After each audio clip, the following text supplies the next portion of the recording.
नमस्कृत्य नरं चैव नरोत्तमं देवीं सरस्वतीं व्यासं ततो जयमुदीरयेत् मूकं करोति वाचालं पङ्गुं लङ्घयति गिरिं यत्कृपातमहं वन्दे परमानन्दमाधवं यत्कृपातमहं वन्दे परमानन्दमाधवं।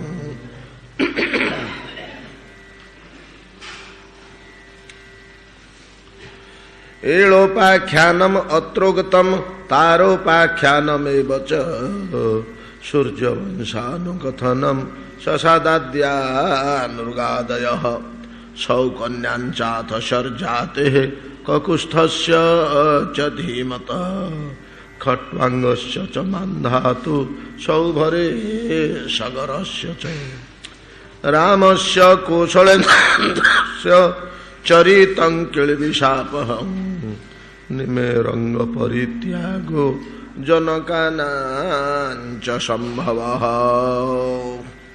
श्रील सूत गोस्वामी कहते शनकादि मुनिगण श्रवण करंतु आम माने ए समस्त विषय विस्तृत भाव में आलोचना करी आसी। जनकानांच संभव यही वंशर राजा मानू जनक कहीं कहा जाए कौन पे कहा जाए एवं एमानंकु मैथिल बोली कहीं कहा जाए यहाँ नगरी नाम मिथिला कहीं एमानंकु विदेह बोली कहीं कहा जाए। नेमी शरीर मंथन कर जात होइथिबारु जनक देहविहीन अवस्था नेमी थिबारु ए वंश हला विदेह वंश।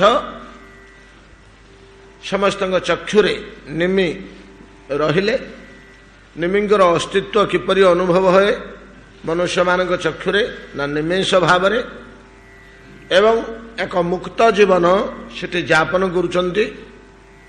निमि मनुष्यर इच्छा चेष्टा स्नायुविक क्रिया कि मांसपेशीर शक्ति रे चक्षु पड़े ना उठे ना आपे पड़े आपे उठे आपे आपे पड़े। आम चेष्टा करी हाथ टी उठाऊ सेमती चक्षुपता को चेष्टा करी उठाऊन आम अज्ञात से पड़ुची उठुची पड़ुची उठुची मुक्त बंधन विहीन देह विहीन देह भीतर हेले मध्य देह विहीन देहर प्रभाव किसी ना एभलिया मुक्त पुरुष निमि समस्त चक्षुरे बास करचंती। मंथन जात होइथिबारु मिथिल एवं ए मिथिल जे प्रथमे जात हले से गोटे राजधानी बसैले नुआ राजधानी से राजधानी नाम हला मिथिला। से राजधानी नाम हला मिथिला कालक्रमे से देशर नाम मध्य हो गला मिथिला। ये हले प्रथम जनक जनक तो ये जणे तापरे से वंशरे जेते राजा परवर्ती काल रे आइछन्ति पुत्र पौत्रादिक में समस्ते जनक नाम रे ख्यात होइछन्ति। एठी गोटे विशेष कथा जोगी याज्ञवल्क्यंकर बड़ असाधारण कृपा वंश उपरे प्रथम जनकठू आरंभ होइछि कृपा।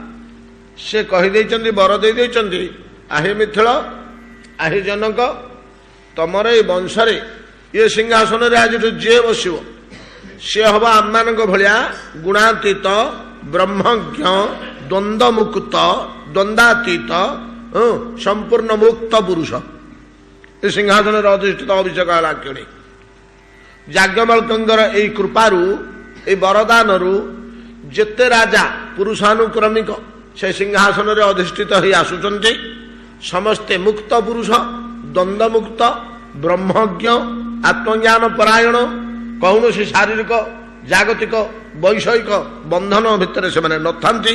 जदिओ गृहस्थाश्रमी कौन सी क्षय क्षति भल मंदर प्रभाव से नाही एक मुक्त जीवन से यापन करती एवं समस्त को जनक बोली संबोधन करा जाए। ए जे प्रथम जनक बा मिथिल ଯେ ନିମିଙ୍କର ଦେହ ମନ୍ଥନରୁ ଜାତ ହୋଇଥିଲେ ତାଙ୍କଠାରୁ ହିସାବ କଲେ 20 ପୁରୁଷ ହେଉଛନ୍ତି କି ସେ ମନେ ପକାନ୍ତୁ ଶିରଧ୍ୱଜ। ଏ ଶିରଧ୍ୱଜଙ୍କର ଯଜ୍ଞ କାଳରେ ପୃଥିବୀ ଗର୍ଭରୁ ମଞ୍ଜୁଷା ଭିତରୁ ସୀତା ଉତ୍ପନ୍ନ ହୋଇଥିଲେ। ନାଇଁ କି ଏ ସମସ୍ତ ଆଲୋଚନା ଆମର କାଲି ସରିଛି, କାଲି ଟିକେ ଛୁଆଇ ଦେବା କଥା। ଏ ହେଉଛନ୍ତି ଶିରଧ୍ୱଜ, ଏହାଙ୍କ ପୁତ୍ର ହେଉଛନ୍ତି କୁଶଧ୍ୱଜ। ତାପରେ ସେ ବଂଶ ସେମିତି ଗଡ଼ି ଚାଲିଛି, ଏଟା ଏପର୍ଯ୍ୟନ୍ତ ସୂର୍ଯ୍ୟବଂଶ ଚାଲିଛି।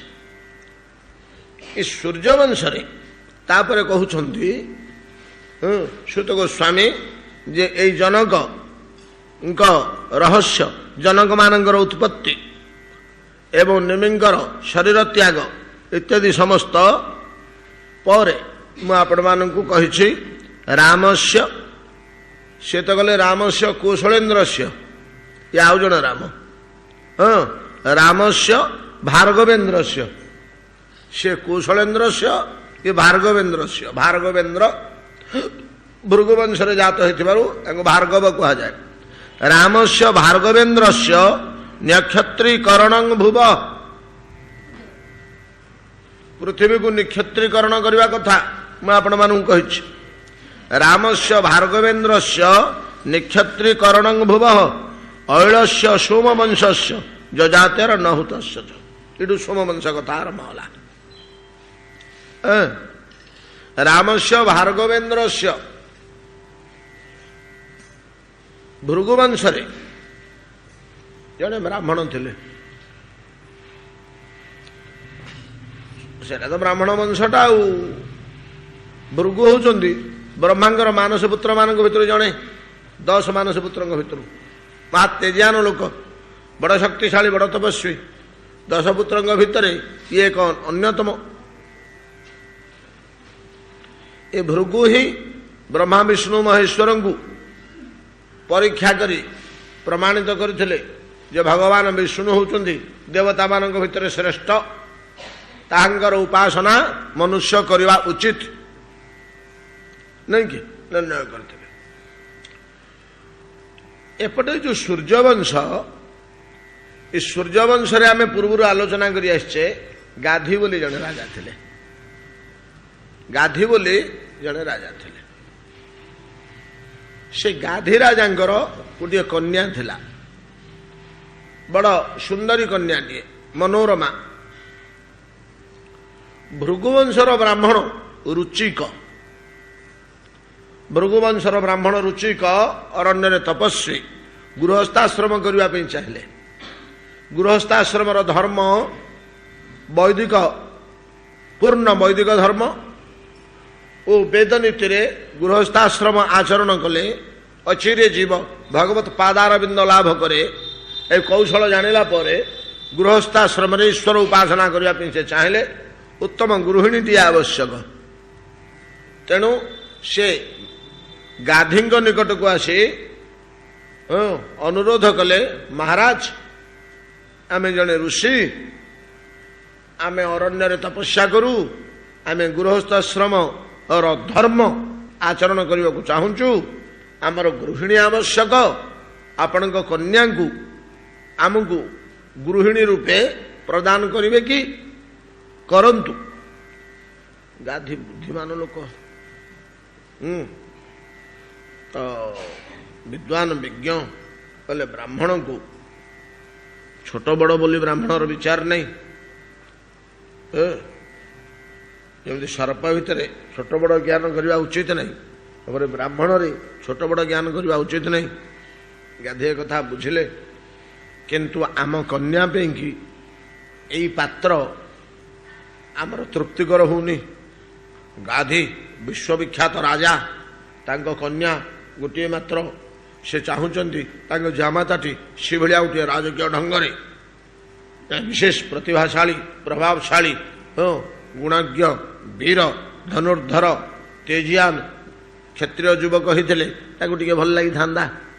ବର୍ତ୍ତମାନ କନ୍ୟାଟି ତପସ୍ୱୀଙ୍କ ସାଥିରେ ତପସ୍ୱିନୀ ରୂପେ, ନାଇଁ କି, କନ୍ଦମୂଳ ଦ୍ୱିଖଣ୍ଡ ଧରି ଆସିବେ ଘରକୁ 6 ମାସରେ 4 ମାସରେ, ଏଇଟା ତାଙ୍କୁ ଟିକେ ଭଲ ଲାଗୁନି ଗାଧିକି। ତେଣୁ ସେ ଗୋଟେ ସର୍ତ୍ତ ରଖିଲେ। ସର୍ତ୍ତ ମୁନି ହଁ ମୁଁ କନ୍ୟା ଦେବି, କିଛି କଥା ନାହିଁ, କିନ୍ତୁ ଆପଣଙ୍କୁ କନ୍ୟା ସର୍ତ୍ତ ପ୍ରଦାନ କରିବାକୁ ହବ। କ'ଣ ଦେବି କହନ୍ତୁ? ରୁଚିକ ପଚାରିଲେ। ନା ଆମକୁ 10,000 ଶ୍ୟାମକର୍ଣ୍ଣ ଘୋଟକ ଦରକାର। ଏଇଟା ବଡ଼ ଦୁର୍ଲଭ ଘୋଡ଼ା। ଏ ଶ୍ୟାମକର୍ଣ୍ଣ ଘୋଡ଼ା ବଡ଼ ଦୁର୍ଲଭ, ପ୍ରାୟ ମିଳନ୍ତିନି। ଏ ଘୋଡ଼ାମାନଙ୍କର ସମଗ୍ର ଦେହ ଚନ୍ଦ୍ରବତ ପାଣ୍ଡୁର ବର୍ଣ୍ଣ, ଚନ୍ଦ୍ରପ୍ରଭା ତୁଲ୍ୟ। ଚନ୍ଦ୍ରଙ୍କର ପ୍ରଭା ଯେପରି ସେମିତି ଏ ଘୋଡ଼ାମାନଙ୍କର ଦେହ ଦୁଗ୍ଧ ଧବଳ, ଚନ୍ଦ୍ରବତ ପାଣ୍ଡୁର ବର୍ଣ୍ଣ। ଚକ୍ଷୁ ଦୁଇଟି ଗାଢ଼ ଲାଲ ଲାଲ ଲାଲ ଚକ୍ଷୁ ଏବଂ କାନ ଦୁଇଟି ସମ୍ପୂର୍ଣ୍ଣ ଶ୍ୟାମବର୍ଣ୍ଣ, ଖୁବ ଲମ୍ବା ଲମ୍ବା କାନ। ବୈଶିଷ୍ଟ୍ୟ ତ ଅନ୍ୟାନ୍ୟ ଘୋଟକମାନଙ୍କର କାନ ସବୁବେଳେ ଠିଆ ହେଇ ରହେ, ଉଚ୍ଚା ହେଇ ରହେ। ଏ ଶ୍ୟାମକର୍ଣ୍ଣର କର୍ଣ୍ଣ ଗୋରୁ କାନ ଭଳିଆ ତଳକୁ ଲମ୍ବିକିରି ଥିବ।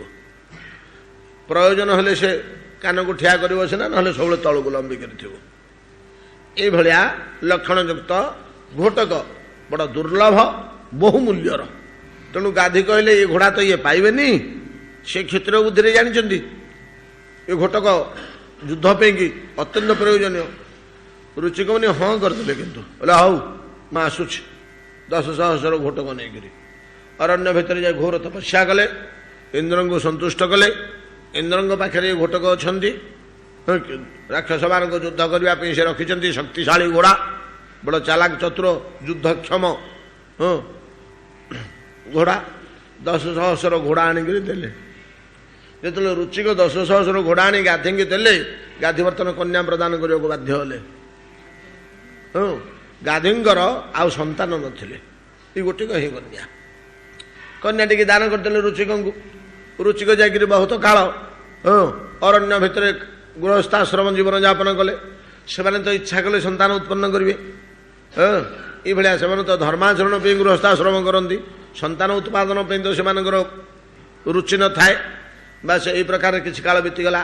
ଗାଧି ଦିନେ ଯାଇକରି ପଚାରିଲେ, ପହଞ୍ଚିଲେ ଜାମାତାଙ୍କ ନିକଟରେ, ରୁଚିକଙ୍କ ନିକଟରେ, ବତ୍ସ ରୁଚିକ, ତୁମେ ତ ତପସ୍ୱୀ ବିଦ୍ୱାନ, ଆଉ ଆମର ତ ଆଜି ପର୍ଯ୍ୟନ୍ତ ପୁତ୍ର ଜାତ ହେଲାନି, ଦୀର୍ଘ ଦିନ ବିତିଗଲା। ଆମର ପୁତ୍ରଟିଏ କେମିତି ଜାତ ହବ, ଗୋଟେ ଯାଗ କଲେ ହୁଅନ୍ତା, ତମେ ତାର ଆୟୋଜନ କର। ତମେ ତ ଋଷି ମୁନି, ତମେ ତ ସେ କରିପାରିବ। ରୁଚିକ କହିଲେ ହଉ। ପିତାଙ୍କର କଥା ବା ଶ୍ୱଶୁରଙ୍କ କଥା ମାନିବାକୁ ବାଧ୍ୟ ହେଲେ। କହିଲେ ହଉ କରାଯିବ। ସେ ଆୟୋଜନ କଲେ। ଯଜ୍ଞର ଆୟୋଜନ କରି, ଯଜ୍ଞର ଚରୁ ନିର୍ମାଣ କରି, ଅଭିମନ୍ତ୍ରିତ କରି ଯଜ୍ଞ କାର୍ଯ୍ୟ ପୂର୍ଣ୍ଣ ହେଲା। ପୁତ୍ରେଷ୍ଟି ଯଜ୍ଞ, ଏପରି ପୁତ୍ର ଜାତ ହେବ। ରୁଚିକ କ'ଣ କଲେ ନା ଯୋଡ଼ିଏ ଯଜ୍ଞ ପାତ୍ର, ଚରୁ ପାତ୍ର କଲେ। ଯୋଡ଼ିଏ ଚରୁ ପାତ୍ର କରି କହିଲେ ଯେ ତାଙ୍କ ପତ୍ନୀ, ରୁଚିକଙ୍କର ପତ୍ନୀଙ୍କ ନିମନ୍ତେ ଗୋଟିଏ ଚରୁ ଏବଂ ଶାଶୁଙ୍କ ନିମନ୍ତେ, ଗାଧିଙ୍କ ପତ୍ନୀଙ୍କ ନିମନ୍ତେ ଗୋଟିଏ ଚରୁ। ତାଙ୍କ ପାଇଁ ପୁତ୍ର ହଉଥିଲା, ସେଇ ଯଜ୍ଞରେ ଆଉ ଗୋଟିଏ ନିଜ ପାଇଁ ଇଏ କରିଛନ୍ତି। ଆଉ କ'ଣ ଗୋଟିଏ ସୁପୁତ୍ର, ଶକ୍ତିଶାଳୀ ପୁତ୍ର, ଯଜ୍ଞରୁ ଜାତ ହେଲା ଭଳିଆ, ଯଜ୍ଞ ଶକ୍ତିରେ ପୂର୍ଣ୍ଣ ଗୋଟିଏ ପୁତ୍ର ଜାତ କରିବା ପାଇଁ ହେଲା। ଚରୁ ଦୁଇଟି ତିଆରି ହେଇ ଶୁଦ୍ଧ ଅବସ୍ଥାରେ ଅଛନ୍ତି ମା ଝିଅ ଦୁହେଁ। ଯେତେବେଳେ ଚରୁ ନେଇକରି ଅର୍ପଣ କଲେ, ଚରୁ ନେଇକରି ଅର୍ପଣ କଲେ, ସେତିକିବେଳେ ମା କହିଲେ ଝିଅକୁ, ବୋଲେ ଝିଅ ଲୋ ମୋ କଥା ଟିକେ ଶୁଣ। ନା କ'ଣ? ନା ତୋ ଚରୁଟି ମତେ ଦେ, ମୋ ଚରୁଟି ତୁ ନେ। ମା ବୋଧେ ଚିନ୍ତା କରିଥିଲେ ଯେ ମୁନି ନିଜ ପାଇଁ କି ଯେଉଁ ଚରୁ ପ୍ରସ୍ତୁତ କରିଛନ୍ତି, ଏ ନିଶ୍ଚୟ ଉଚ୍ଚ କୋଟିର ଚରୁ ହେଇଥିବ। କାହିଁକିନା ନିଜ ପାଇଁ ତ କରିଛନ୍ତି, ଏଟା ନିଶ୍ଚୟ ଉତ୍କୃଷ୍ଟତର ହେଇଥିବ ୟା ଅପେକ୍ଷା। ତେଣୁ ଚରୁଟି ଯଦି ମୁଁ ଭୋଜନ କରିବି, ତାହେଲେ ଉତ୍କୃଷ୍ଟ ପୁତ୍ର ମୁଁ ଜାତ କରିବି। ଝିଅ ଆଉ ମନା କରିପାରିଲେନି ମାଙ୍କୁ, ଚରୁଟି ଦେଲେ ଅଦଳ ବଦଳ ହେଇଗଲା। ଚରୁ ଭକ୍ଷଣ କରିସାରିଲେ। ଭକ୍ଷଣ କରିସାରିଲା ପରେ ରୁଚିକଙ୍କ ପତ୍ନୀ ନିଜ ପତ୍ନୀକି କହିଲେ, କହିଲେ ଆର୍ଯ୍ୟପୁତ୍ର, ମା ଏମିତି ଏମିତି କହିଲେ, ଆଉ ଆମେ ଚରୁ ବଦଳ କରି ଗ୍ରହଣ କରିଛୁ ଚରୁ। ରୁଚିକ ଟିକେ ବ୍ୟସ୍ତ ହେଲେ, କହିଲେ ଏମିତି କେମିତି ଗୋଟେ କାର୍ଯ୍ୟ ତମେମାନେ କଲ? ମୋତେ ଟିକେ ପଚାରିଲନି, ମୁଁ ପୁରୋଧା ହିସାବରେ ଅଛି, ଯଜ୍ଞ କାର୍ଯ୍ୟ ନିର୍ବାହ କରୁଛି, ମୋତେ ଟିକେ ପଚାରିଥିଲେ ଭଲ ହୋଇଥାନ୍ତା, ଆଉ ତମେ କେମିତି ଏମିତି ବଦଳ କରିଦେଲ, ଏଇଟା ତମର ଉଚିତ ହେଲାନି। ବହୁତ ଅନୁନୟ ବିନୟ କରି କହିଲେ, ବୋଲେ ଦେଖନ୍ତୁ ଜନ୍ମ କରିଛନ୍ତି ସେ ମା, ଏ ଦେହଟା ତାଙ୍କର, ମୁଁ ଏକମାତ୍ର କନ୍ୟା ତାଙ୍କର, କେତେ ସ୍ନେହ ଶ୍ରଦ୍ଧା ପ୍ରୀତି ଆବେଗ ମୋ ପ୍ରତି ଆଗ୍ରହ। ହଁ, ଆଉ ମା ଗୋଟେ କଥା କହୁଛନ୍ତି, ମୋ ସ୍ୱାର୍ଥ ପାଇଁ ମୁଁ ନାହିଁ କରିବି ତାଙ୍କୁ, ଏଇଟା ସମ୍ଭବ ହେଲାନି ମୋ ପାଇଁ। ଆଉ ମାତୃ ସ୍ନେହରେ ମୁଁ ବାଧ୍ୟ ହୋଇ ତାଙ୍କ କଥାରେ ରାଜି ହେଲି। ଆଉ ରୁଚିକ ବୁଝିଗଲେ କଥାଟା, ବାସ୍ତବ। କିନ୍ତୁ ବଡ଼ ଗୋଳମାଳ ହବ। ଆମେ ହେଲେ ବ୍ରାହ୍ମଣ ବଂଶ, ସେମାନେ ହେଲେ କ୍ଷତ୍ରିୟ ବଂଶ, ରାଜା ମହାରାଜା। ଚରୁ ଅଭିମନ୍ତ୍ରିତ ହେଇଛି ଗୋଟିଏ ବ୍ରାହ୍ମ ମନ୍ତ୍ରରେ, ଗୋଟିଏ କ୍ଷାତ୍ର ମନ୍ତ୍ରରେ। ବର୍ତ୍ତମାନ କ୍ଷାତ୍ର ମନ୍ତ୍ର ଅଭିମନ୍ତ୍ରିତ ଚରୁଟି ତୁମେ ଭୋଜନ କଲ, ଗ୍ରହଣ କଲ। ବ୍ରାହ୍ମ ମନ୍ତ୍ରରେ ଯୋଉ ଚରୁଟି ଶୁଦ୍ଧ ହୋଇଥିଲା ଏଟାକୁ ତୁମ ମା ଗ୍ରହଣ କଲେ। ତେଣୁ ତୁମର ଗର୍ଭରୁ ଯେ ଜାତ ହବ ଏଟା ଦୁର୍ଦ୍ଧର୍ଷ କ୍ଷତ୍ରିୟ, ଭୟାନକ କ୍ଷତ୍ରିୟଟେ, ରକ୍ତପାତକାରୀ, ଜଗତ ସଂହାରକ, ଜଗତକୁ ଶାସନ କଲା ଭଳିଆ ଗୋଟେ ଭୟାନକ କ୍ଷତ୍ରିୟ ଜାତ ହବ ତୁମ ଗର୍ଭରୁ। ତାଙ୍କ ପୁତ୍ର ଗର୍ଭରୁ ଯୋଉ ପୁତ୍ରଟି ଜାତ ହବ, ତୁମ ଜନନୀଙ୍କ ଗର୍ଭରୁ ଗୋଟିଏ ଅପୂର୍ବ ଶୁଦ୍ଧ ତପସ୍ୱୀ ତ୍ୟାଗୀ ବୈରାଗୀ ବ୍ରାହ୍ମଣଟିଏ ଜାତ ହବ, ଶକ୍ତିଶାଳୀ ବ୍ରାହ୍ମଣଟିଏ। ତମେ ବ୍ୟସ୍ତ ହୋଇପଡ଼ିଲେ, ବୋଲେ କଣ ହେଲା? ମୁଁ ବ୍ରାହ୍ମଣ ଘରର ବୋହୂ, ଆମ ପରମ୍ପରା ବ୍ରାହ୍ମଣ ପରମ୍ପରା, ଆମ ଘରେ ଗୋଟେ ଯଦି କ୍ଷତ୍ରିୟ ପୁଅ ଜନ୍ମ ହବ ଗୋଟେ ଅସୁବିଧା ହବ। କିନ୍ତୁ ବୁଦ୍ଧିମତୀ କନ୍ୟା ଗୋଟିଏ କୌଶଳ କଲେ, ପାଦ ଧରି ପ୍ରାର୍ଥନା କଲେ ରୁଚିକ ମୁନିଙ୍କୁ, ବୋଲେ ଆପଣ ତପସ୍ୱୀ, ଆପଣ ଶକ୍ତିଶାଳୀ, ଆପଣ ଏପରି କିଛି ବ୍ୟବସ୍ଥା କରନ୍ତୁ ଯେପରି ମୋ ପୁତ୍ର କ୍ଷତ୍ରିୟ ନହେଇ ବ୍ରାହ୍ମଣ ହବ। ତମେ ତ କ୍ଷାତ୍ର ମନ୍ତ୍ର ଅଭିମନ୍ତ୍ରିତ ଚରୁ ଭୋଜନ କରିଛ, ତମର କେମିତିକା ସେଟା ଲୋପ ହବନି, ଯଜ୍ଞ ଆଉ ମନ୍ତ୍ର କେବେ ହେଲେ ବ୍ୟର୍ଥ ଯିବନି। ନା କଣ ହେଲେ ଗୋଟେ ରାସ୍ତା କରନ୍ତୁ। ଶେଷକୁ ରୁଚିକ ବିଚାର କରି କରି କହିଲେ, ଗୋଟିଏ ଉପାୟ ଦେଖାଯାଉଛି, ପ୍ରୟୋଗ କରିବା। ତୁମର ପୁଅ କ୍ଷତ୍ରିୟ ହବନି, କିନ୍ତୁ ନାତି ପୁଅ କ୍ଷତ୍ରିୟ। ତୁମ ଗର୍ଭଜାତ ପୁତ୍ର ସେ କ୍ଷତ୍ରିୟ ହବନି, ସେ ବ୍ରାହ୍ମଣ ହିଁ ରହିବ। ଏଇଟା କରେଇ ପାରିବା। କିନ୍ତୁ କ୍ଷାତ୍ର ମନ୍ତ୍ରଟା, କ୍ଷାତ୍ର ବୀର୍ଯ୍ୟ ଯେ ରହିଲା ତା ଭିତରେ, ତାର ଯେ ସନ୍ତାନ ଜାତ ହବ ସେଠି ଭୟାନକ କ୍ଷତ୍ରିୟ ହବ। ଏଭଳିଆ ବ୍ୟବସ୍ଥା କଲେ, ଏଭଳିଆ ବ୍ୟବସ୍ଥା କରି ମଧ୍ୟ ପ୍ରୟୋଗ କଲେ। ସେଭଳିଆ ଗାଧିଙ୍କର ପୁତ୍ର ଜନ୍ମ ହେଲେ ଭବିଷ୍ୟତରେ ମହାମୁନି ବିଶ୍ୱାମିତ୍ର। କ୍ଷତ୍ରିୟ ବଂଶରେ ଜନ୍ମ ହେଲେ ମଧ୍ୟ ଏକ ଦିବ୍ୟ ବ୍ରାହ୍ମଣ, ଅପୂର୍ବ ବ୍ରାହ୍ମଣ କେବଳ ନୁହନ୍ତି, ବ୍ରାହ୍ମ ଗୁଣରେ, ବ୍ରାହ୍ମଣ୍ୟ କର୍ମରେ ବଶିଷ୍ଠଙ୍କ ପ୍ରଭୃତିଙ୍କ ସହ ଟକ୍କର ଦେଲା ଭଳିଆ, ଭୃଗୁ ମରିଚିଙ୍କ ଭିତରେ ବସି ଆଳାପ ଆଲୋଚନା କଲା ଭଳିଆ ଜଣେ ବ୍ରାହ୍ମଣ ଅସାଧାରଣ ବୃହସ୍ପତି କଣ ବିଶ୍ୱାମିତ୍ର ଜାତ ହେଲେ। ତେଣେ ରୁଚିକଙ୍କ ଗର୍ଭରୁ ଜାତ ହେଲେ ଯମଦଗ୍ନି, ତାଙ୍କ ନାଁ ହେଲା ଯମଦଗ୍ନି। ଯମଦଗ୍ନି ମଧ୍ୟ ଜଣେ ଅସାଧାରଣ ବ୍ରାହ୍ମଣ ହେଲେ।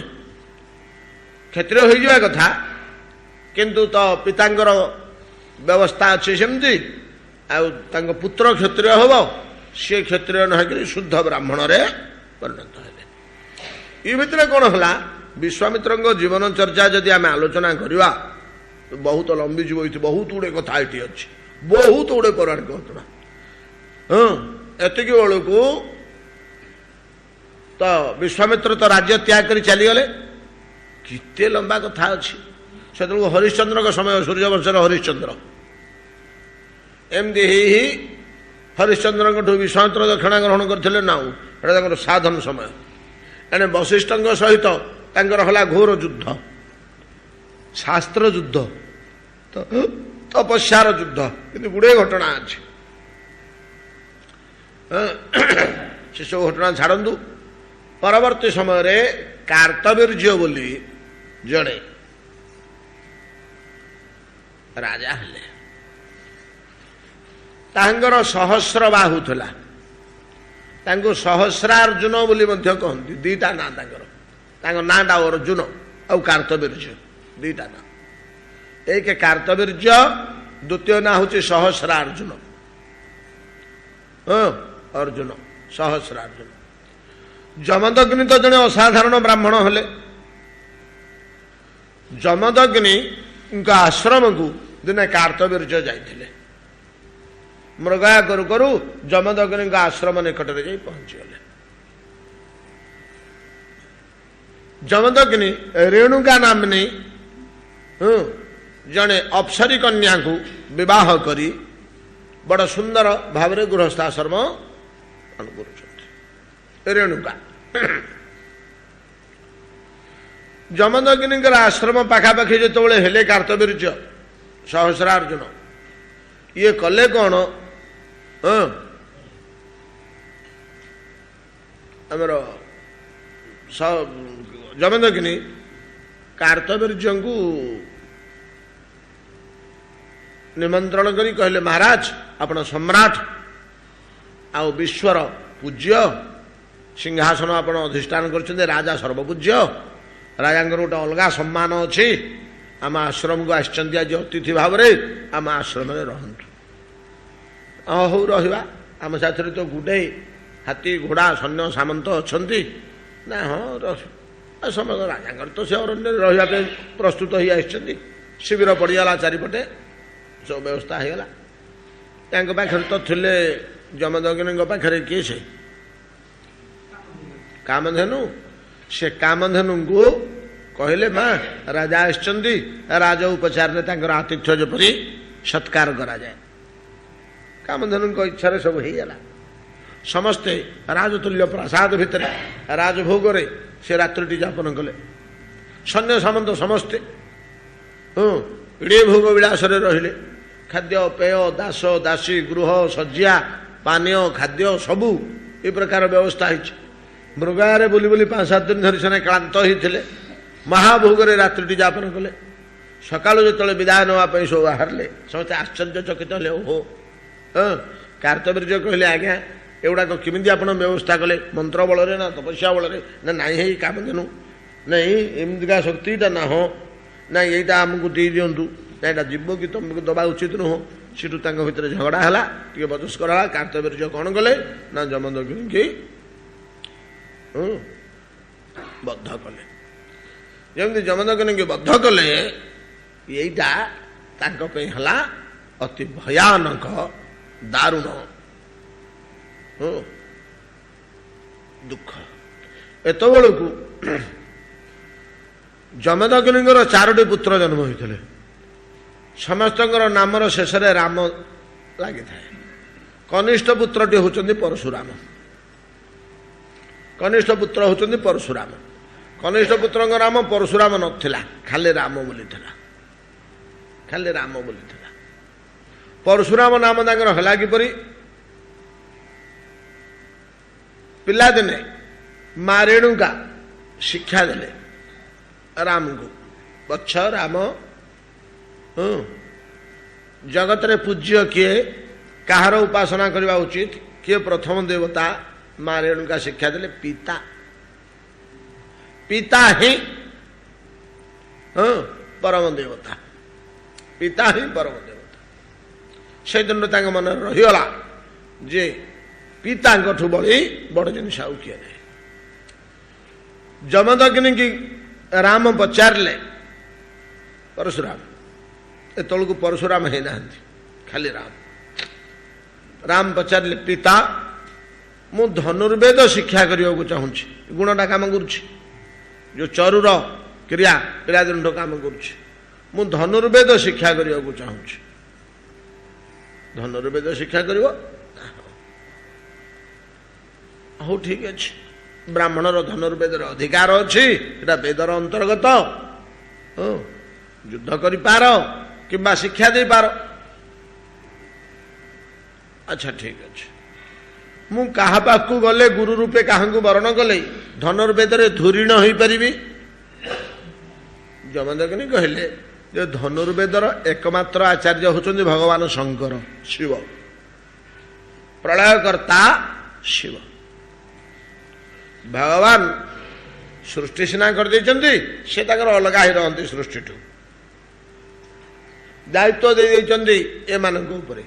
ଏଥିରେ ବୀର୍ଯ୍ୟଟା ହଁ ତ ଯୁଦ୍ଧ ଅସ୍ତ୍ର ବୀରତ୍ୱ ଏଇ ଜିନିଷଟା କାହାକୁ ଅର୍ପଣ କରିଛନ୍ତି ଭଗବାନ ବିଶ୍ୱରେ? ଶିବଙ୍କୁ। ଏବଂ ବିଶ୍ୱକୁ ଧ୍ୱଂସ କରିବାର ପ୍ରଳୟଙ୍କରୀ ଶକ୍ତି ଶିବଙ୍କର ଅଛି। ବତ୍ସ ତାଙ୍କ ପାଖରେ ଯଦି ତୁମେ ଧନୁର୍ବେଦ ଶିକ୍ଷା କରିବ ତାହେଲେ ତୁମର ଧନୁର୍ବେଦରେ ଅସୀମ ଧୁରନ୍ଧର ହିଁ ଉଠିବ। ଶିବଙ୍କ ନିକଟକୁ ରାମ ଗଲେ, ଯାଇ ସ୍ତୁତି ସ୍ତବ ତପସ୍ୟା କଲେ। ରାମଙ୍କର ସ୍ତୁତି ସ୍ତବରେ ଶିବ ସନ୍ତୁଷ୍ଟ ହେଲେ। ଗୃହରେ ପୁତ୍ର ଭଳିଆ ତାଙ୍କୁ ରଖିଲେ। ଧନୁର୍ବେଦର ଶିକ୍ଷା ଦେଲେ। ସବୁ ପ୍ରକାର ଶିକ୍ଷା ଦେଇ ଶିବଙ୍କ ପୁରରେ ଥାନ୍ତି ପରଶୁରାମ। ଏ ଭିତରେ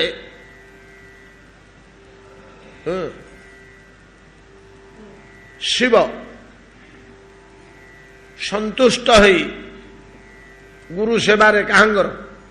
ରାମଙ୍କର ଗୁରୁ ସେବାରେ ସନ୍ତୁଷ୍ଟ ହୋଇ ନିଜର ପରଶୁଟି ଅର୍ପଣ କଲେ।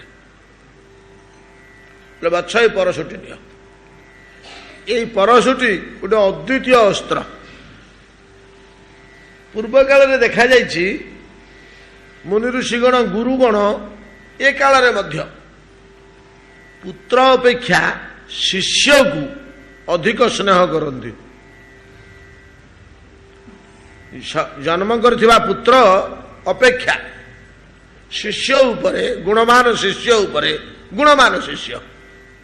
ଉପରେ ଅଧିକତର ପ୍ରୀତି ଥାଏ ଗୁରୁମାନଙ୍କର। ପୁତ୍ର ଆଉ ପିତାର ସମ୍ପର୍କଟା ବୈଷୟିକ ସମ୍ପର୍କ, କିନ୍ତୁ ଗୁରୁ ଓ ଶିଷ୍ୟ ଯୋଉ ପିତା ପୁତ୍ର ଭଳିଆ ସମ୍ପର୍କ ସେଟା ପାରମାର୍ଥିକ ସମ୍ପର୍କ ନାଇଁ କି? ଗୁରୁ ଶିଷ୍ୟ ସମ୍ପର୍କଟା ହେଲା ପାରମାର୍ଥିକ ସମ୍ପର୍କ। ସେଟା ଶୁଦ୍ଧ ପବିତ୍ର ନିର୍ମଳ ତ୍ୟାଗମୟ। ଶିଷ୍ୟ ଗୁରୁଙ୍କ ପାଇଁ କିଛି ତ୍ୟାଗ କରନ୍ତି, ଗୁରୁ ଶିଷ୍ୟ ପାଇଁ କିଛି ତ୍ୟାଗ କରନ୍ତି। ଏଟା ତ୍ୟାଗ ସମ୍ପନ୍ନ। କିନ୍ତୁ ପିତାପୁତ୍ର ସମ୍ବନ୍ଧଟା ଭୋଗ ସମ୍ପନ୍ନ।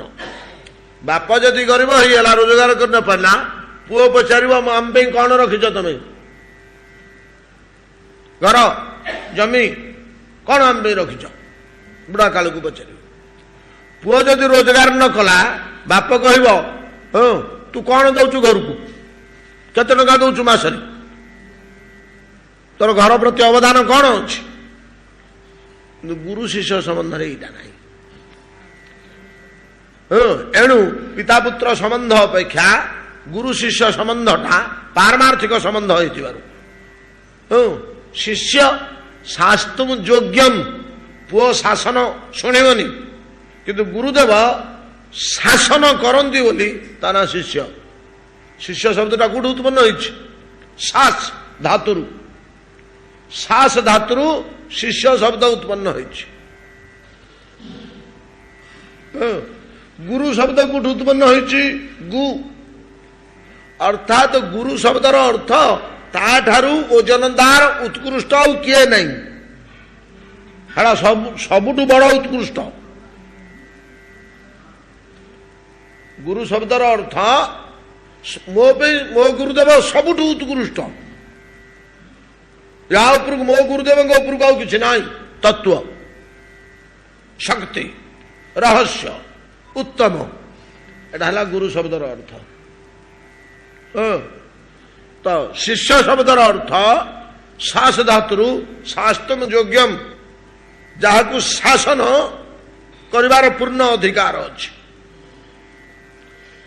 ବହୁତ ଦିନ ପୂର୍ବେ ଆମର ଏଗୁଡ଼ା ସବୁ ଆଲୋଚନା ହେଇଥିଲା। ଛାତ୍ର ଶବ୍ଦର ଅର୍ଥ କଣ କହିଲେ?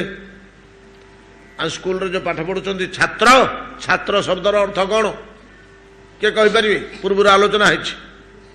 ଗୁର୍ବୋହୋ ଦୋଷାନ ଛତ୍ରବତ୍ ଛାଦୟତି ଛାତ୍ର। ଛତ୍ରବତ୍ ଯିଏ ଗୁରୁଦେବକୁ ରକ୍ଷା କରନ୍ତି, ଛତା ଭଳିଆ, ତାକୁ ଛାତ୍ର କୁହାଯାଏ। ମଠ ଶବ୍ଦର ଅର୍ଥ କଣ?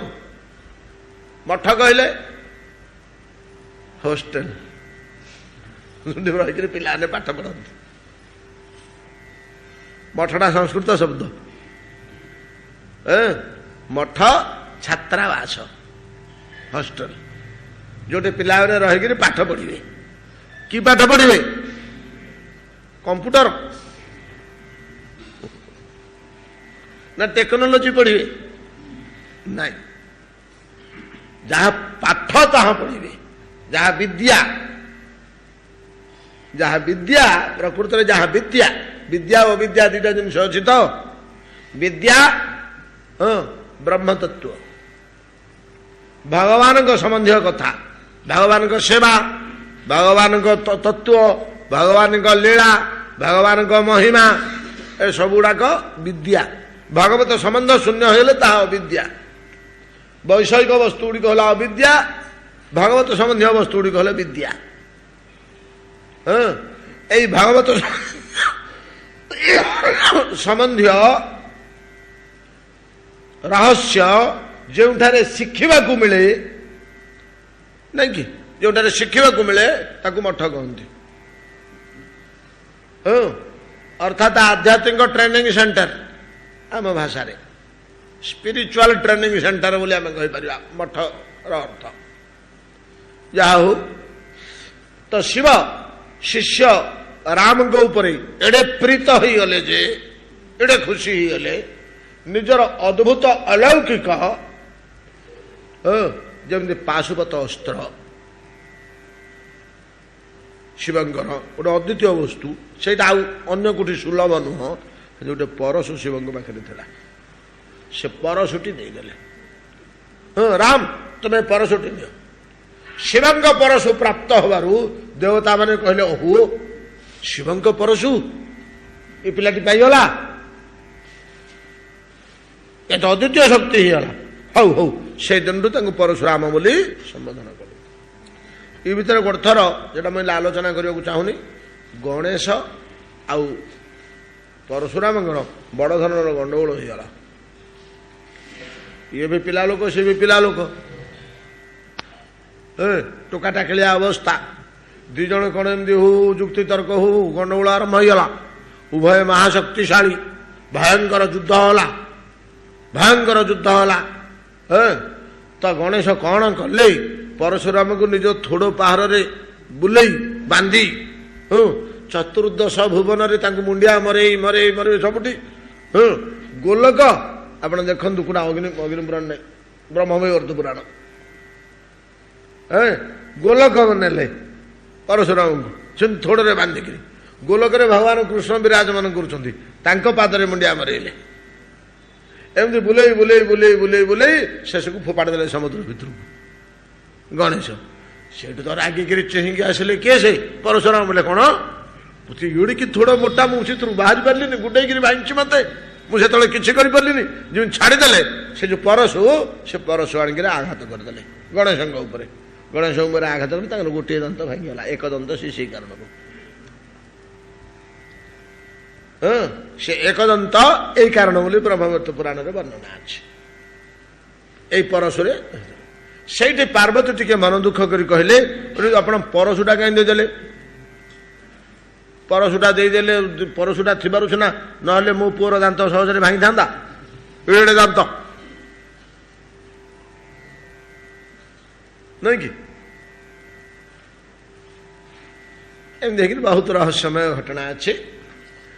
ଗୁରୁଦେବଙ୍କ ଠାରୁ, ଶିବଙ୍କ ଠାରୁ ଆଶୀର୍ବାଦ ଓ ସମସ୍ତ ଧନୁର୍ବିଦ ଶିକ୍ଷା କରି ଭାର୍ଗବ ରାମ ଆସି ଯେତେବେଳେ ଘରେ ପହଞ୍ଚିଲେ, ଗୃହରେ ପହଞ୍ଚିଲେ, ମା କହିଲେ, ବତ୍ସ, ମୁଁ ତତେ କ'ଣ ଉପଦେଶ ଦେଇଥିଲି ମନେ ଅଛି ନା? ପିତା ସ୍ୱର୍ଗ, ପିତା ତପ, ପିତା ହି ପରମ ବ୍ରତ, ପିତରି ପ୍ରୀତିମା ପୁନୋତେ ପ୍ରିୟନ୍ତେ ସର୍ବଦେବତା। ପିତା ଧର୍ମ, ପିତା ସ୍ୱର୍ଗ, ପିତା ହି ପରମ ତପ। ଏ ମନ୍ତ୍ରଟି ଶିକ୍ଷା ଦେଇଥିଲି, ମୁଁ ତତେ ମନେ ଅଛି ନା? ନା, ଗୁରୁଦେବଙ୍କଠୁ ତ ଯାହା ଶିକ୍ଷା କଲୁ କଲୁ, ବର୍ତ୍ତମାନ ପିତାଙ୍କଠୁ କିଛି ଶିକ୍ଷା କରିବାକୁ ଯା।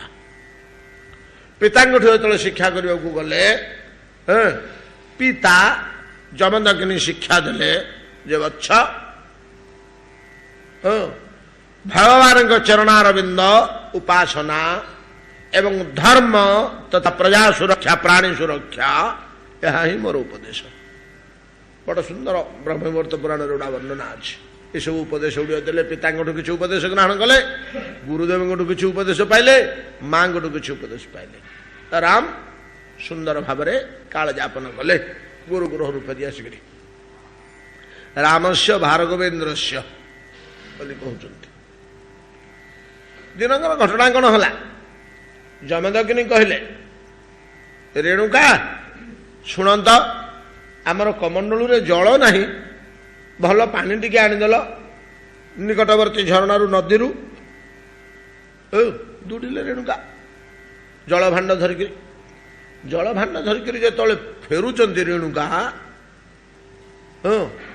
तो स्नान करी काखरे जल भाण्ड धरी फेरुंच अधा बाट आकाश रे रुमझुम शब्द शुणा मिलला चाहे दिखती तो बड़ सुंदर मंडित गोटे विमान जाऊँगी ओहो मनोहर विमान जड़े गंधर्व युवक बस गंधर्व मान रथ गुड़ाक देखुना आम झुलन यात्रा केमी साजसजा हो जरुजंबिरा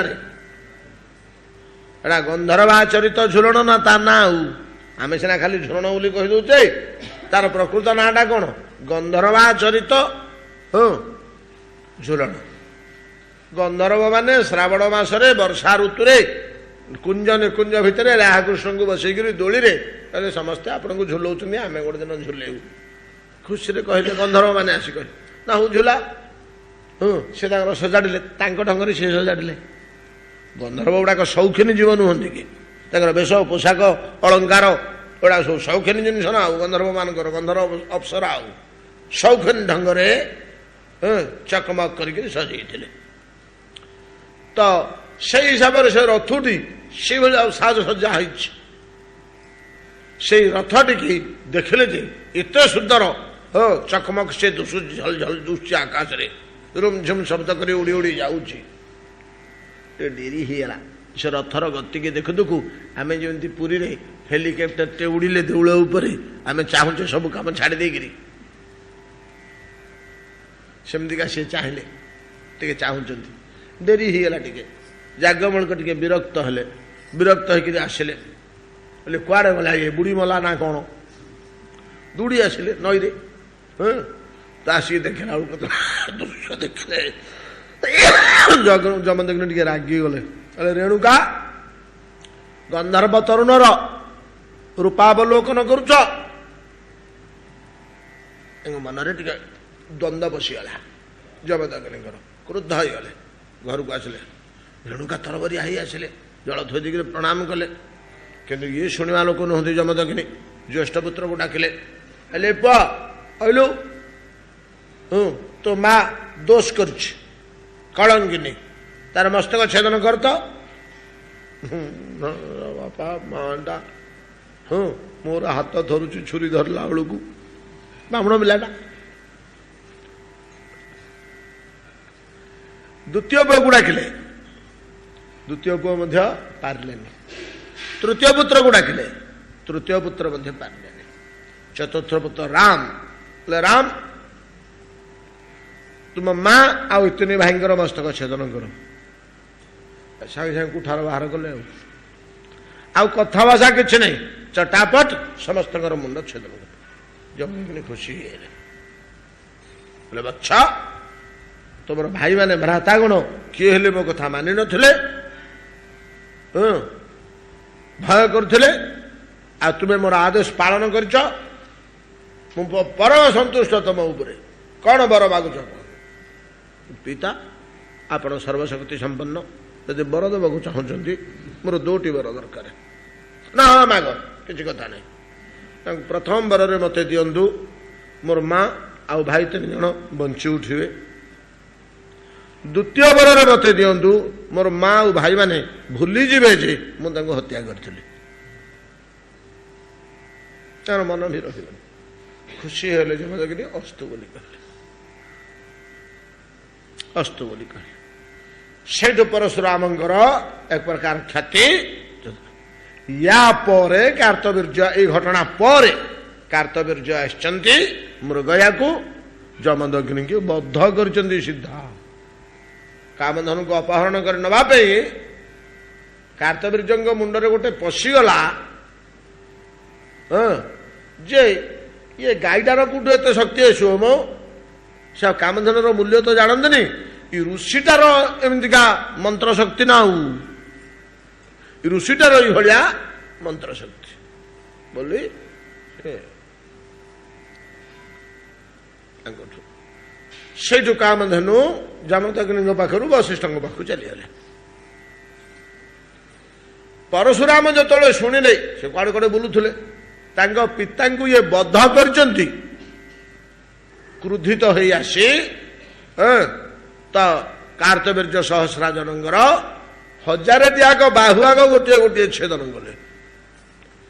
ସହସ୍ର ବାହୁ ଛେଦନ କଲେ। ବଡ଼ ସୁନ୍ଦର ବର୍ଣ୍ଣନା ଅଛି ଗୁଡାକ ସବୁ କାବ୍ୟ ପୁରାଣ ମାନଙ୍କରେ।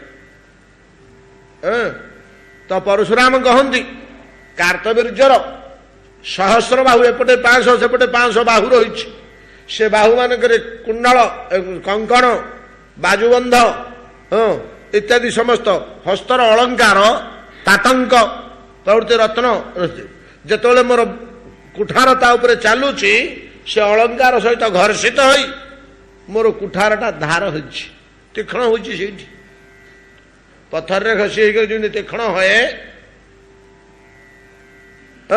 ସେମିତି ସେ ତାତଙ୍କ ପ୍ରଭୃତି ଅଳଙ୍କାରରେ, ବାଜୁବନ୍ଧ ପ୍ରଭୃତି ଅଳଙ୍କାରରେ କାର୍ତ୍ତବୀର୍ଯ୍ୟଙ୍କର ଘଷି ଏ ତୀକ୍ଷ୍ଣତା ଆସିଛି। ପରଶୁରାମଙ୍କର ବର୍ଣ୍ଣନା ଶକ୍ତି, କର୍କଶତା, କଠୋରତା, ବୀରତ୍ୱ ବଡ଼ ବିଚିତ୍ର। ତାଙ୍କର ଇଚ୍ଛା ଥିଲା ଯେ ଗୋଟେ କ୍ଷତ୍ରିୟ ନୁହଁ, କାର୍ତ୍ତବୀର୍ଯ୍ୟ କ୍ଷତ୍ରିୟ ଗୁଣରେ ସିନା ମୋ ପିତାଙ୍କୁ ବଦ୍ଧ କଲେ, ପୃଥିବୀରେ ଯେତେ କ୍ଷତ୍ରିୟ ଅଛନ୍ତି ସମସ୍ତଙ୍କୁ ବଦ୍ଧ କରିବି। ଆଉ ଦ୍ୱିତୀୟ ତାଙ୍କର ଇଚ୍ଛା ଥିଲା ଯେ 21 ଥର ସେ କ୍ଷତ୍ରିୟ କରିଥିଲେ, ଥରେ ଅଧେ ନୁହଁ, 21 ଥର। ଥରେ ଚାରିଆଡୁ ମାରି ମାରି ମାରି ମାରି ଆସନ୍ତି, ସବୁ ସରିଗଲେ, ଆଉ ମିଳିଲେନି, ପଳେଇ ଆସିଲେ ତପସ୍ୟାରେ ବସିଗଲେ। 50, 100, 150 ବର୍ଷ ପରେ ତପସ୍ୟା ଭଙ୍ଗ ହେଲା ବେଳକୁ ଦେଖିଲା ବେଳକୁ ଫେରେ କ୍ଷତ୍ରିୟ ମାନେ ଉତ୍ପନ୍ନ ହେଇଗଲେଣି। କୋଉଠି କାଁ ମା ଲୁଚିକିରି ଥିଲେ, ପୁତ୍ର ପୁତ୍ର ଫେରେ ସେ ଆରମ୍ଭ କଲେନି କ୍ଷତ୍ରିୟକରଣ। କିନ୍ତୁ 21 ଥର, ଥରେ ଅଧେ ନୁହେଁ। ପ୍ରତ୍ୟେକ ଥର ତାଙ୍କର ଇଚ୍ଛା ଥାଏ ଏ କ୍ଷତ୍ରିୟ ମାନଙ୍କୁ ବଦ୍ଧ କରି ସେମାନଙ୍କ ରକ୍ତରେ ଗୋଟେ ହ୍ରଦ ତିଆରି ହବ। ଏଟା ତାଙ୍କର ମୂଳ ଉଦ୍ଦେଶ୍ୟ। କ୍ଷତ୍ରିୟ ମାନଙ୍କ ରକ୍ତରେ ଗୋଟେ ହ୍ରଦ ହବ, ସେ ହ୍ରଦରେ ବସି ମୁଁ ସେଇ ଜଳରେ, ସେ ରକ୍ତରେ, କ୍ଷତ୍ରିୟ ମାନଙ୍କ ରକ୍ତରେ ମୋ ପିତୃ ତର୍ପଣ କରିବି। ଏଇଭଳିଆ ଆଉ ପରଶୁରାମଙ୍କର କାର୍ଯ୍ୟକଳାପ ବଡ଼ ଅଦ୍ଭୁତ ଆଉ ବଡ଼ ବିଭତ୍ସମୟ। କହିବାକୁ ଗଲେ ଭଗବାନଙ୍କର ଗୋଟିଏ କଳା ପ୍ରବେଶ କରିଛି। ଏ ଭିତରେ ରହସ୍ୟ ହେଇଛି କ'ଣ? କ୍ରମେ କ୍ଷତ୍ରିୟମାନେ ଭୋଗ ବିଳାସ ଓ ଶକ୍ତି ସମ୍ପନ୍ନ ହୋଇ ପ୍ରଜା ପୀଡ଼ନ ଆରମ୍ଭ କରିଦେଲେ, ଆଉ ପ୍ରଜାମାନଙ୍କୁ ସେବା କଲେନି। ରାଜାର ଧର୍ମ ହେଉଛି ପ୍ରଜାଙ୍କର ସେବା, ଭୃତ୍ୟବତ ପ୍ରଜାଙ୍କର ସେବା। ରାମଙ୍କ କଥା କହିଲା ବେଳେ ଶୁଣିନାହାନ୍ତି? ବ୍ରାହ୍ମଣ ଆସି କେମିତି ଧମକେଇଲା, ତୁ କି ରାଜା ହେଇଛୁ? ମୋର ଗାଈ ଗୁଡାକ ନେଇଗଲେ ଦସ୍ୟୁ, ତୁ ସିଂହାସନରେ ବସି ଭୋଗ ବିଳାସ କରୁଛୁ, ତମେ ଖଜଣା ଟିକସ ଦେଇକିରି ତତେ ପୂଜା ଅର୍ଚ୍ଚନା କରି ରାଜାର ମର୍ଯ୍ୟାଦା ଦେଇ କାହିଁ ଆମେ ରଖିବୁ? ଆମର ଭଲ ମନ୍ଦ ଦେଖିବୁ ବୋଲି ତ ତତେ ସବୁ ଶକ୍ତି ଦିଆହେଇଛି। ରାଜାର ଏହା ହେଉଛି ଧର୍ମ ଆଉ କର୍ତ୍ତବ୍ୟ। এই কর্তব্যରୁ ଯେତେବେଳେ ଚ୍ୟୁତ ହେଲେ ରାଜାମାନେ, ଭୋଗ ସର୍ବସ୍ୱ ହେଇଗଲେ, ପ୍ରଜାମାନଙ୍କୁ ସେବା ନ କରି ପୀଡ଼ା ଆରମ୍ଭ କଲେ, ଭଗବାନ ଚିନ୍ତା କଲେ ଏଇଟାକୁ ଧୀରେ ଧୀରେ ଗୋଟେ ଥର ଏମାନଙ୍କୁ ହତ୍ୟା କରିଦେଲେ ତମେ ତାବିଜ ତାବିଜ ତାବିଜ ରହିଯିବ। ଏ ଗୁଣଟା ଲୋପ ପାଇ ପୁନର୍ବାର ପ୍ରଜାବତ୍ସଳ ଗୁଣ ଜାତ ହେଲା ପର୍ଯ୍ୟନ୍ତ ଏଗୁଡ଼ାକର ବଂଶ ଲୋପ କରିବାକୁ ହବ। ତା ଭିତରେ ଜଣେ ବଞ୍ଚି ଯାଇଥିଲେ କେବଳ କିଏ? ସେ ଦଶରଥ। ପରଶୁରାମଙ୍କ ହାତରୁ ଜଣେ ବଞ୍ଚି ଯାଇଥିଲେ, ଦଶରଥ। କାହିଁକି ନା ଯେତେବେଳେ ପରଶୁରାମ ପ୍ରବେଶ କଲେ ଦଶରଥଙ୍କୁ ବଦ୍ଧ କରିବା ପାଇଁ, ତାଙ୍କର 750 ରାଣୀ, ଇଏ କ'ଣ କଲେ गोटे रानीर गोटे दामिका शाढ़ी शुखुला ସେଇଟା ଗୁଡ଼େ ହେଇ ପିନ୍ଧିକି ନାକରେ ନୁଥ ଗୋଟେ ଲଗେଇ ଦେଇ ସି ଦଳ ଭିତରେ ପଶିଗଲେ ଆଉ ଜଣା ପଡ଼ିଲେନି ସ୍ତ୍ରୀ ଲୋକ ଭଳିଆ ସେ ପରଶୁରାମ ଦେଖିଲେ ଯେ ରାଜମୁକୁଟ ଦୁସୁନି ଏଠି ରାଜା ନାହାନ୍ତି ସ୍ତ୍ରୀ ଲୋକ ଗୁଡାକ ହଁ ଦଶରଥଙ୍କୁ ଖୋଜିଲେ ଖୋଜିଲେ ପାଇଲେନି ପଳେଇଲେ ସେ ସେଇ ପ୍ରକାର ଭାବରେ ଦଶରଥ ଆତ୍ମଗୋପନ କରି ରମଣୀ ମାନଙ୍କ ଭିତରେ ନିଜ ପତ୍ନୀ ମାନଙ୍କ ଭିତରେ କୌଣସି ମତେ ପରଶୁରାମଙ୍କ ହାତରୁ ବଞ୍ଚି ଯାଇଥିଲେ ଯାହା ହଉ ଏ ପ୍ରକାର ଭାବରେ ପରଶୁରାମ ବଡ଼ ବିଚିତ୍ର ରୀତିରେ କ୍ଷତ୍ରିୟ ନିକ୍ଷତ୍ରୀକରଣ କରି ପରଶୁରାମଙ୍କ ସମ୍ବନ୍ଧରେ ବଡ଼ ସୁନ୍ଦର ବାକ୍ୟ ରହିଛି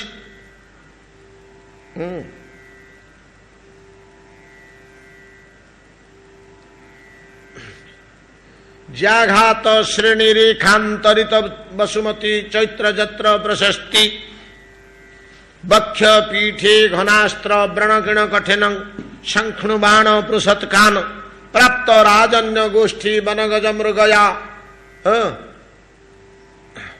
प्राप्त राजन्य गोष्ठी वनगज मृगया बुली ही सब श्लोक गुड़ाक माने स्तंभ लंबित बाहु कांधरू दीटा बाहु तांकर केमती लटकी तलकू ना जोटी पत्थर खंभ जमी ओहली कांधरू कांधरू जोड़िए पत्थर खंभ जमी लटकी आजन्म ब्रह्मचारी आजन्म ब्रह्मचारी ईशित भुजशिला स्तंभ विभ्राजमान शिलास्तंभ विभ्राजमान संदेह होची दूर देखिले कौन पत्थर खंभ जोड़ा है कि परशुराम बाहु दुईटा को देखिले विभ्राजमान देखा लोकर संदेह होची एगुड़ा कौन जोड़े पत्थर खंभ ओढ़ी कि आजन्म ब्रह्मचारी पृथुल तर शिला स्तंभ विभ्राजमान जाघात श्रेणी रेखांतरित वसुमती से पत्थर खंभ दीटा कौन होती ना मझे मझे मझे मझे खंडे खंडे पत्थर चित्र खंडिया हो किरे ये पत्थर खंभ रूपक जो बाहु या कहीं खंडिया गोटे गोटे गोटे गोटे गात हो पत्थर दिहरे ना ज्याघात जो धनु को भयंकर भाव टाणी नहीं युद्ध क्षत्रिय मान युद्ध काल जो क्रोधरे धनु को टाणी नहीं धनुर ज्याटा छिड़ी जाइए कौटा जिया कहले तार सेटा कोठी जाई बाजिवो एटी बाजिवो हाथ रे ए हाथ रे बाजिवो न ले हाथ रे बाजिवो धर के दि हाथ रे तो छिड़ुचुन से धनुर गुण बाजी खंडे खंडे मांस उपड़ी जाइछि सेटू सेटा गात होई जाइछि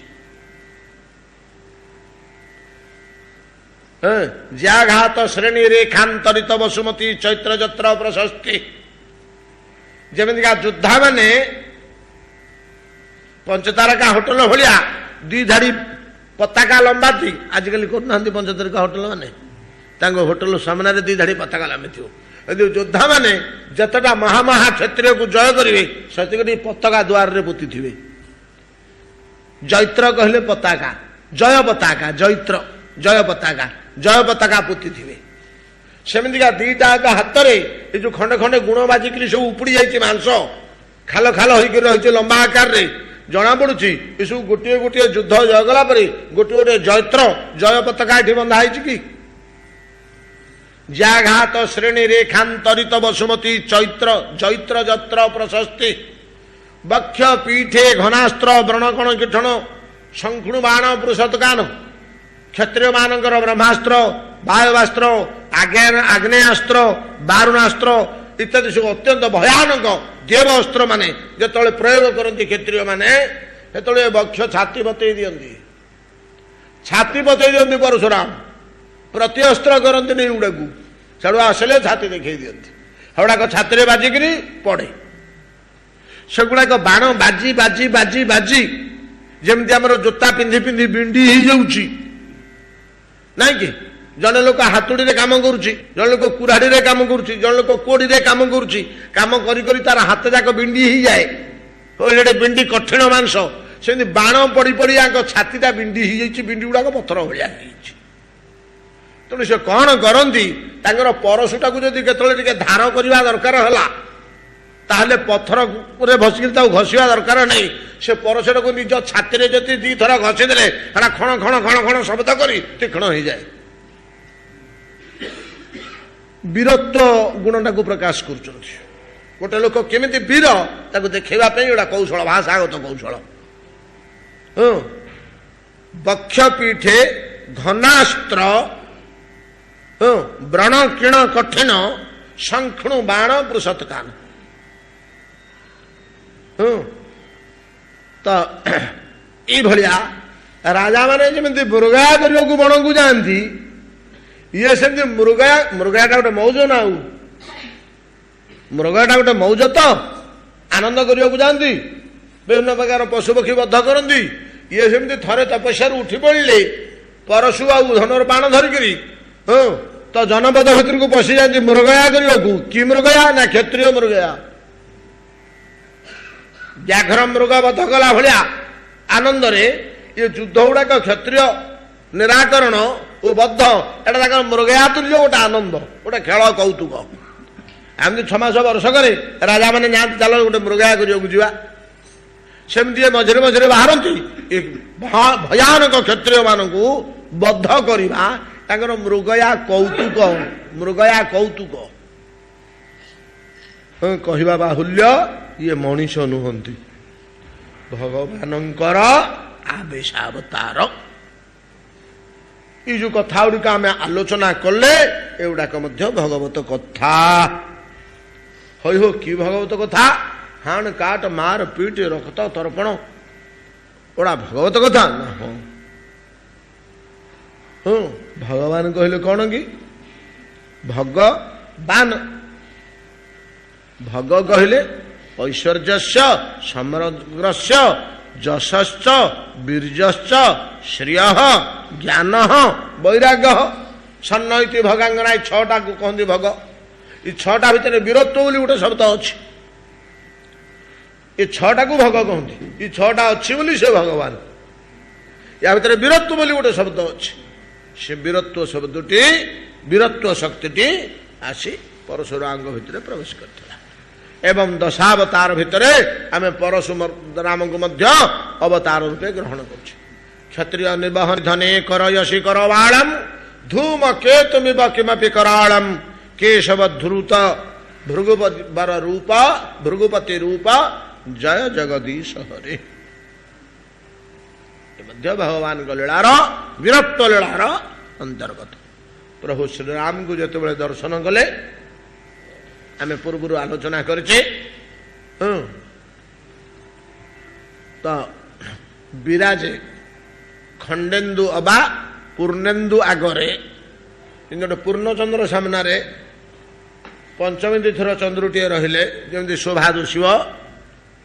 ଆକାଶରେ ପୂର୍ଣ୍ଣଚନ୍ଦ୍ର ଉଦୟ ହୋଇଛି, ତା ପାଖରେ ଆଉ ଗୋଟିଏ ଛୋଟିଆ ପଞ୍ଚମୀ କି ଚତୁର୍ଥୀ କି ତୃତୀୟାର ଚନ୍ଦ୍ରଟିଏ ଅଛି, ଯେମିତି ଶୋଭା ଦୁଷିବ। କିନ୍ତୁ ରାମଙ୍କ ଆଗରେ ପରଶୁରାମ ସେମିତି ଦୁଷୁଛନ୍ତି। ସେ ପୂର୍ଣ୍ଣଚନ୍ଦ୍ର, ପୂର୍ଣ୍ଣ ପୁରୁଷୋତ୍ତମ, ଇଏ ଅଂଶ କଳା ତାଙ୍କ ପାଖରେ ଛିଡା ହେଇଛନ୍ତି। ପରୀକ୍ଷା କରିବା ପାଇଁ କହିଲେ ରାମ ରମାପତି କର ଧନୁ ଲେହୁ। ରାମ ବିଷ୍ଣୁଙ୍କର ଧନୁଟା ଧରିଲ, ଏଇଟା ବିଷ୍ଣୁଙ୍କ ଧନୁ, ମୁଁ ଯୋଉଟା ଧରିଛି ଏଇଟା ଯଦି ତମେ ଟେକି ଦେଇପାରିବ, ଧରି ଦେଇପାରିବ, ଛୁଇଁ ଦେଇପାରିବ, ତାହେଲେ ମୁଁ ସନ୍ଦେହ ମୁକ୍ତ ହେଇଯିବି। ଖିଞ୍ଚଉ ବେଗି ମିଟଉ ସନ୍ଦେହୁ। ମୋର ସନ୍ଦେହ ଆହୁରି ଛାଡୁନି ଆପଣ ପୂର୍ଣ୍ଣ ପୁରୁଷୋତ୍ତମ କି ନାହିଁ। କେମିତି ଆପଣଙ୍କ ଶକ୍ତିଟା ଆପଣଙ୍କୁ ଫେରେଇ ଦେବି? କାହାକୁ ଫେରେଇ ଦେବି? ଯାହାର ଶକ୍ତି ତାକୁ ତ ଫେରେଇବି। ଏ ପର୍ଯ୍ୟନ୍ତ ଆପଣଙ୍କ ଉପରେ ମୋର ସନ୍ଦେହ ହଉଛି।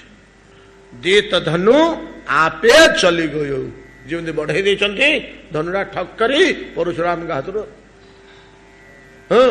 ପରଶୁରାମ ମନ ବିସ୍ମୟ ଭୟ ବିସ୍ମୟ ହେଇଗଲେ। ଆଜି ନବା ଦରକାର ହେଲେ ଧନୁଟା ଚଟ କରି ପଳେଇଲା। ପ୍ରଭୁ କହି ଜୟ ଜୟ ଜୟ ରଘୁକୁଳ କେତୁ ଭୃଗୁପତି ଗୟଉ ବନ ତପ ହେତୁ। ରାମଙ୍କର ଜୟ, ଶ୍ରୀରାମଙ୍କର ଜୟ, ଶ୍ରୀରାମଙ୍କର ଜୟ କହି କହି ପରଶୁରାମ ଅରଣ୍ୟକୁ ଚାଲିଗଲେ। ତେଣୁ ଇଏ ମଧ୍ୟ ଭଗବତ ଲୀଳା, ଭଗବତ କଥା। ତ ଏ ବିଷୟ ମୁଁ ଆପଣମାନଙ୍କୁ ପୂର୍ବରୁ କହିଛି ବୋଲି କହୁଛନ୍ତି ସୁତ ଗୋସ୍ୱାମୀ। ରାମସ୍ୟ କୌଶଳେନ୍ଦ୍ରସ୍ୟ ଚରିତମ୍ କଳମଶାପହମ୍ ପୁଣି ତା